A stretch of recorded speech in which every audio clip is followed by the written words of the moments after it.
Romans 16:16 Part 2. Hocus and Pox. You know what hocus and pox means? Simple. Hukos pocos para malinlang ang marami sa verse na ito. Romans 16:16 is very clear. Say it, mislead many.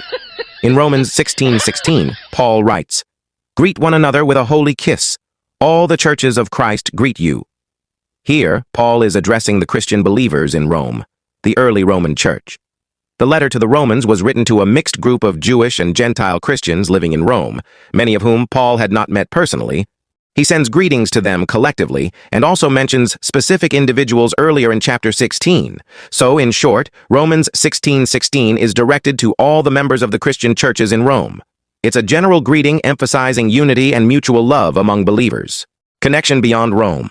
Paul had traveled extensively and planted churches across Asia Minor, Macedonia, and Greece. By saying all the churches of Christ greet you, he's emphasizing that the Roman church is part of the larger universal body of Christ.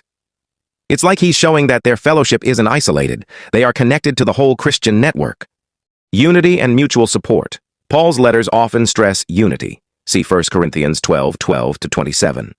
This greeting serves as a reminder that the Roman Christians are not alone. They are part of a community that transcends geography, potential delegation. Some scholars think Paul may have been using messengers who carried greetings from other churches he knew. It wasn't uncommon for letters to circulate among congregations, and messengers might bring greetings from multiple communities. A mark of apostolic authority. By invoking all the churches of Christ, Paul also reinforces that his instruction and encouragement carry weight, not just from him personally, but from the wider church network he represents. Who wrote it? The letter was written by Paul the Apostle to the Christians living in Rome. Why did Paul say this in Romans 16:16? A. To encourage unity. The Roman church had Jewish Christians, Gentile, non-Jewish Christians. There were cultural differences and tensions. Paul encouraged them to love one another sincerely.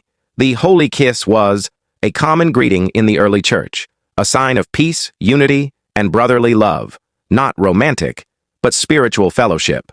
B. To show they belong to one body.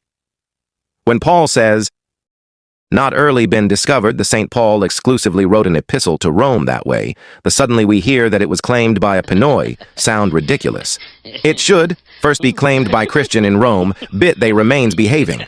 While a Pinoy claimed it with arrogance without even learning that no Filipino knew about biblical information long before 16th century, they were an imposter, fraud, pretender, thief, plagiarist, usurper.